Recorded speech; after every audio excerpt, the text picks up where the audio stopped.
살면서 이겨내기 힘든 절망에 빠져보셨는지를 한번 여쭤보고 싶습니다. 절망이라는 것의 사전적 의미를 보니까 바라볼 것이 없게 되어 모든 희망을 끊어버림이라고 되어 있습니다. 누군가 의지할 사람이 없고 내 이야기를 들어줄 사람 하나 찾을 수가 없는 상태, 완전한 고립 상태, 혼자 남은 상태를 의미하는 것이죠. 절망에 빠진 사람은 죽음에서 희망을 찾는다, 본다라는 말이 있습니다.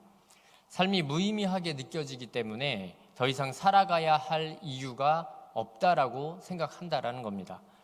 오늘 본문에는 깊은 절망 속에 빠져서 삶의 이유를 찾지 못하고 있는 엘리야가 등장합니다. 광야의 로뎀나무 그늘 아래 쓰러져서 이렇게 사는 것이 너무 힘드니 차라리 죽여주세요 라고 하나님께 간청하고 있는 사람, 바로 엘리야 선지자입니다. 엘리야 선지자는 우리가 잘 알고 있는 그 사람이 맞습니다. 북이스라엘을 다스리던 아합 왕 때의 선지자였는데요, 현 시점 바로 직전인 열왕기상 18장 말씀에 혈혈단신으로 나서서 바알과 아세라의 그 우상 선지자 850명과 싸워서 이긴 그 사람이 엘리야입니다. 그런데 지금 절망에 후적되는 엘리야의 모습을 보면 도저히 승전가를 부른 사람 같아 보이지가 않습니다. 어떻게 바로 직전에 이런 승전가를 불렀던 사람이 지금 이렇게 절망 속에 빠져서 차라리 죽여주세요 하나님이라고 간청하고 있을까요? 오늘 말씀을 통해서 절망 속에서 삶을 포기하고자 했던 엘리야에게 임하시는 하나님의 역사가 어떤 것인지를 함께 나누도록 하겠습니다. 먼저 절망은 누구나에게 찾아온다라는 사실을 알아야 합니다. 믿지 않는 사람들의 특징 중에 하나가 있는데요, 믿는 사람, 옆에 친한 믿는 친구가 어려움을 당했을 때 야, 넌 예수 믿는데 왜 그렇게 힘든 일이 생기는 거니? 라고 묻는다라는 거죠. 사실 이 질문에 대한 답은요, 아주 간단합니다. 그럼 예수 믿는다고 다 잘 되니? 라고 그냥 받아치시면 됩니다. 왜냐하면요, 하나님은 나의 성공, 우리의 성공을 위해서만 존재하는 분이 아니기 때문입니다. 그러니까 너 예수 믿는데 왜 그렇게 힘든 일이 생기니는 질문 자체가 맞지 않는 거예요. 내가 예수 믿는다고 모든 게 다 잘 돼야 해결되는 게 아니기 때문이죠. 나를 구원하신 예수 그리스도를 구주로 믿고 하나님께서 원하시는 모습으로 살아가는 것이 우리가 그리스도인으로 살아가고 있는 이유인 것이죠. 엘리야가 이런 극심한 절망에 빠져서 아무것도 먹지 못하고 로뎀나무 아래 쓰러져 있었을 때 천사가 엘리야를 찾아와서 돌보아 줍니다. 상황이 너무 좋지 않아서 천사가 음식과 물을 먹지 않았다면 그대로 죽게 되었을 상황이었어요. 엘리야가 이런 처지에 놓인 이유는 앞에 말씀드렸던 바알과 아세라 선지자와의 대결 때문인데요, 여호와의 불이 엘리야의 제단에 떨어졌을 때 도랑을 파놓은 물까지 핥았는지라라고 말씀하셨습니다. 여호와의 불이 너무나 강해서 바알과 아세라 850명이 자해까지 하면서 구했던 그 은혜가 그들에게는 내려지지 않았지만 엘리야 선지자의 제단을 완전히 불살라 없앴습니다. 바알과 아세라 선지자 850명을 모조리 칼로 쳐 죽이는 일이 일어난 것이죠. 이 사실을 듣게 된 왕비 이세벨이 화가 났습니다. 그래서 엘리야를 붙잡아다 똑같이 죽여라 라는 명을 내려버린 거죠. 도망자 신세가 되었습니다. 몸과 마음이 절망에 빠져버린 겁니다.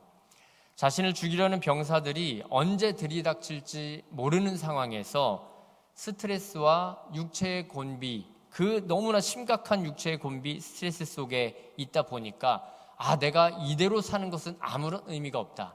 나는 어차피 죽을 텐데 하나님 빨리 죽여주세요 라고 간청하게 되었다라는 것이죠. 19장 4절 말씀에 보면요, 거의 죽기 일보 직전인 상태에서 엘리야는 하나님 이만하면 된 것 같으니까 제발 죽여주세요 라고 기도하고 있습니다. 그런데 이상한 것은요, 엘리야 선지자가 이렇게 나약한 사람이 아니잖아요. 바알과 아세라 선지자 850명을 혼자서 상대한 사람, 대담한 사람이었습니다. 3년이 넘는 기근에서 하나님의 마음을 돌려서 이스라엘 백성에게 비가 내리도록 한 기도의 사람이 우리가 지금 보고 있는 엘리야 선지자라는 것입니다. 그런데 그런 하나님의 사람 엘리야가 왜 이토록 심각한 절망에 빠져 있을까요? 그 정답이 바로 본문 10절 말씀에 나와 있는데요. 10절 말씀을 보니까 이스라엘 자손이 주의 언약을 버리고 주의 제단을 헐며 칼로 주의 선지자들을 죽였음이오며 오직 나만 남았거늘 그들이 내 생명을 찾아 빼앗으려 하나이다 라고 고백하고 있다는 겁니다. 자신이 하나님의 일을 최선을 다해서 수행했는데 모두 다 죽게 되었고 나 혼자 남았습니다.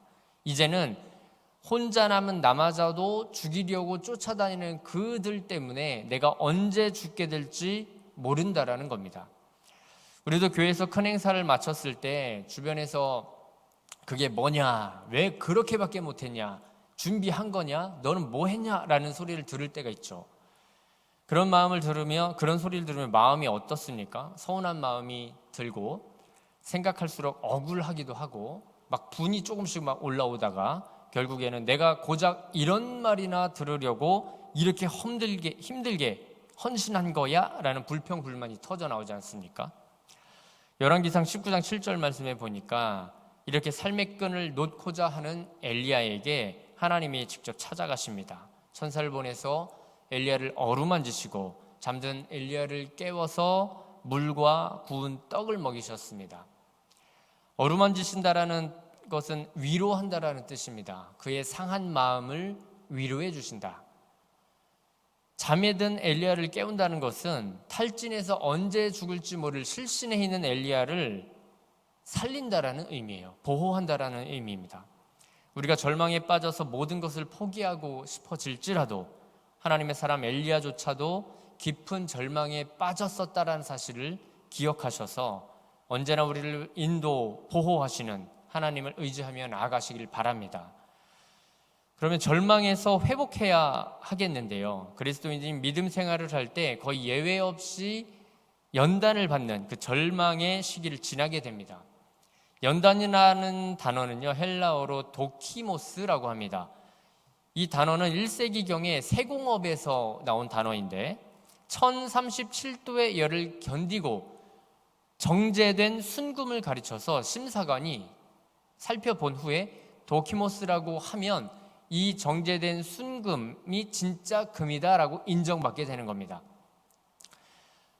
도공들이 도자기를 정성껏 굽고 나서 막 이렇게 살펴보다가 막 망치로 깨서 버리잖아요. 이것은 겉은 멀쩡한 것 같지만 도자기로서의 가치가 없어 하면 깨버리는 거거든요. 마찬가지입니다. 순금으로서 인정할 수 없다 하면 도키모스라고 말하지 않는 거예요. 순금으로 인정하게 되었을 때 심사관이 도키모스 하면 그제서야 그것은 순금으로서의 값어치를 한다라는 것입니다. 그리스도인에게 찾아오는 절망은 우리를 연단에 서게 합니다. 그리고 그 연단은 우리를 순금과 같은 믿음의 열매를 맺을 수 있도록 도와줍니다.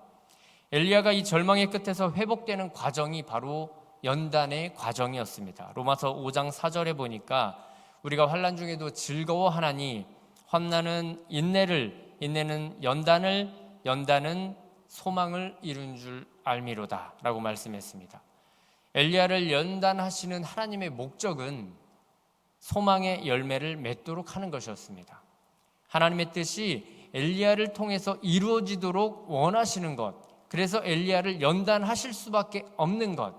지금 엘리야는 절망 가운데 있다라고 생각하지만 하나님의 눈에 그것은 연단받고 있는, 순금으로 정제되고 있는 과정에 있다라는 것입니다.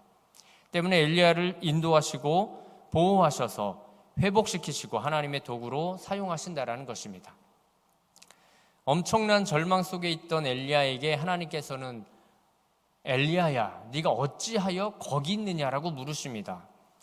엘리야야, 네가 있어야 할 곳은 거기가 아닌데 왜 거기에 있는 거야? 라고 물으시는 거예요. 다시 말하면 엘리야, 네가 행해야 할 사명이 아직 많이 남았는데 왜 이곳에서 모든 것을 포기한 채 절망하며 죽여달라고 간청하고 있느냐라는 것입니다. 절망이라는 것은 당해보지 않으면 이해할 수 없다라고 하죠. 그런데 절망에서 회복하지 못하고 포기하는 사람이 그래서 많은 것 같습니다. 오늘 엘리야가 그렇죠. 하나님 어서 빨리 이 생명을 거두어 주세요. 이쯤 했으면 된 거 아닙니까? 제가 할 일 충분히 한 것 같은데요. 저 어차피 죽게 될 것 같은데 이만 여기서 하나님께서 나의 생명을 취해 주세요. 더 이상 힘들어서 못 하겠습니다. 그러나 우리가 기억해야 할 것이 있습니다. 나는 나를 스스로 포기하지만, 다시 말하면 인간은 스스로의 목숨을 끊기도 하지만, 스스로를 포기하기도 하지만, 하나님은 나를 절대로 포기하지 않으신다라는 겁니다. 사랑하는 신갈장로교회 모든 성도님들의 삶 가운데 천사를 친히 보내주셔서 위로하시고 보호하시는 하나님의 손길로 회복이 일어나게 되시기를 주님의 이름으로 축원합니다. 세상은 다 날 버려도 주 예수 날 안 버린다고 하셨습니다. 끝까지 포기하지 않으시는 하나님께서 준비하신 회복의 손길로 찾아오시는 주님을 만나는 은혜가 넘쳐나시기를 바랍니다. 그래서 우리는 광야에서 세미한 소리를 들어야 하는 것이죠. 우리도 누구나 광야를 거치게 됩니다. 광야는 낙심되고 괴롭고 이겨내기 힘들 만큼 절망적인 장소일 수밖에 없죠. 먹을 게 없고 잘 곳이 없고 입을 것이 없는 곳이니까요. 그러나 내가 광야에 있는 이 순간이 세미하게 울려 퍼지고 있는 하나님의 음성을 더 잘 들을 수 있는 장소라는 사실을 우리가 알아야 합니다. 본문 11절 이하에 보니까 엘리야야 지금 당장 나가서 여호와 앞에서 산에 서라. 하나님께서 명하셨습니다. 크고 강한 바람이 산을 가르고 바위를 부수고 지진이 났습니다. 지진이 난 후에 산에 불이 나서 활활 타오르고 있었습니다. 그러나 그 가운데 하나님이 계시지 않았다라 그랬거든요. 그런데 그 이후에 세미한 소리가 있는지라 말씀하고 있어요. 그 세미한 음성이 무엇입니까? 엘리야를 향해서 다시 묻고 계세요. 엘리야야, 네가 어찌 여기 있느냐? 지금 네가 있을 곳은 이곳 광야의 로뎀나무 밑이 아니라 여호와 하나님의 산 위에 담대하게 서서 내가 너에게 명령한 그 사명을 감당하는 것이 아니냐라고 묻고 계시는 겁니다. 이세벨이 너를 죽이려 하고 세상이 너를 인정하지 않고 모두가 너에게 손가락질하는 것 같고 너의 인생이 실패한 것 같지만 너는 여호와 하나님의 말씀을 들고 세상을 향해 나아가야 한다라는 말씀을 하고 계시는 거예요. 지금 우리도 세미한 음성에 귀 기울일 때일지 모르겠습니다. 삶의 분주함과 바쁜 일상들 때문에 하나님의 음성을 놓치고 있지는 않은지 되돌아보는 시간을 가져보셔야 합니다. 히즈윌이라는 찬양팀의 광야를 지나며라는 찬양이 있습니다. 가사를 잠깐 보겠습니다. 왜 나를 깊은 어둠 속에 홀로 두시는지, 어두운 밤은 왜 그리 길었는지, 나를 고독하게, 나를 낮아지게, 세상 어디도 기댈 곳이 없게 하셨네. 주님만 내 도움이 되시고 주님만 내 빛이 되시는, 주님만 내 친구 되시는 광야, 주님 손 놓고는 단 하루도 살 수 없는 곳 광야, 내가 그 광야에 서 있네 라고 찬양 가사가 되어 있습니다. 왜 우리를 광야에 서게 하시는지 하나님의 마음을 찾으셨습니까?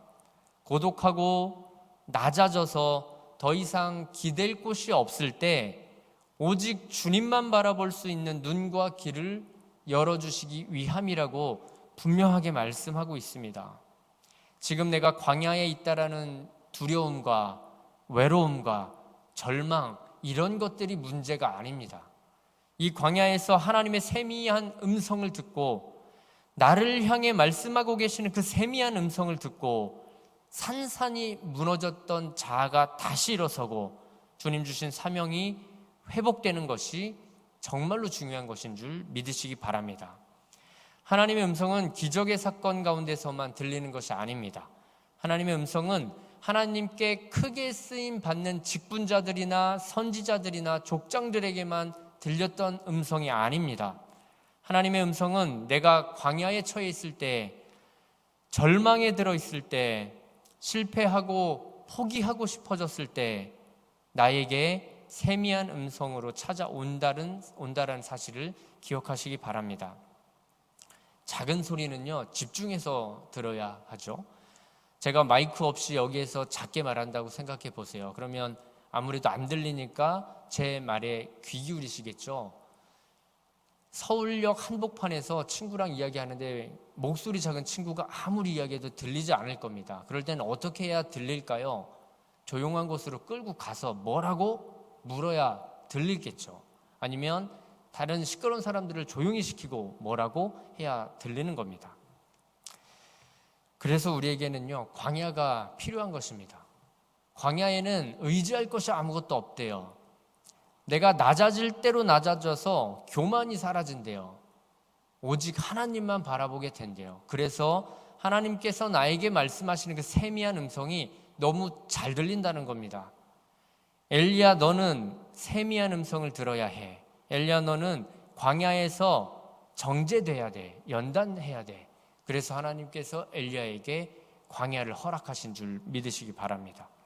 고독한 곳, 낮아질 대로 낮아져서 온 마음이 무너져 내리는 곳, 기대고 의지할 사람 하나 없는 그곳에서 주님의 세미한 음성을 들으시기 바랍니다. 내가 미처 생각하지 못했던 일들, 나의 깜깜해 보이는 미래, 포기하고 싶고 다 내려놓고 싶었었던 그 심정들을 이미 다 알고 계시는 하나님께서 우리의 심령에 말씀해 주실 것입니다. 엘리야는 구약을 대표하는 선지자입니다. 그런 엘리야가 지금 광야로 도망가서 절망하고 죽여달라고 기도하고 있습니다. 그러나 내가 너를 회복시키고 일으킬 것이다 라고 하나님의 세미한 음성을 기억하시기 바랍니다. 삶이 곤비하고 비천에 처해 계십니까? 천사를 보내서 떡과 물을 제공하실 줄 믿으시기 바랍니다. 아무것도 할 수 없을 것만 같은 두려움과 불신앙의 나락으로 떨어져 계십니까? 반드시 우리의 삶을 회복시키셔서 엘리야와 같은 위대한 하나님의 도구로 사용해 주실 줄 믿으시기 바랍니다. 삶이 괴롭고 어려운 일들이 자꾸만 나타나십니까? 지금 광야로 들어가셔서 하나님의 세미한 음성을 들으시기 바랍니다. 오늘 말씀을 맺겠습니다. 지금 우리에게 처한 어려움은 어떤 종류의 어려움인가요? 육체적인 고통인가요? 정신적인 고통인가요? 무엇을 해야 할지 사명도 믿음도 예전과 같다고 생각하지 못할 정도로 나락으로 떨어져 계십니까? 이제껏 뒤돌아볼 새도 없이 앞만 보고 달려오셨다면 이제는 잠잠히 나의 생각을 내려놓고 하나님께 귀 기울이시기를 바랍니다. 하나님의 음성이 우리의 상한 심령과 믿음을 회복시켜 주실 것입니다. 그래서 회복된 심령을 통해서 하나님을 체험하고 그 하나님을 체험한 능력으로 믿음으로 하나님 보시기에 아름답고 존귀한 자녀의 삶을 살아가시기를 주님의 이름으로 축원합니다.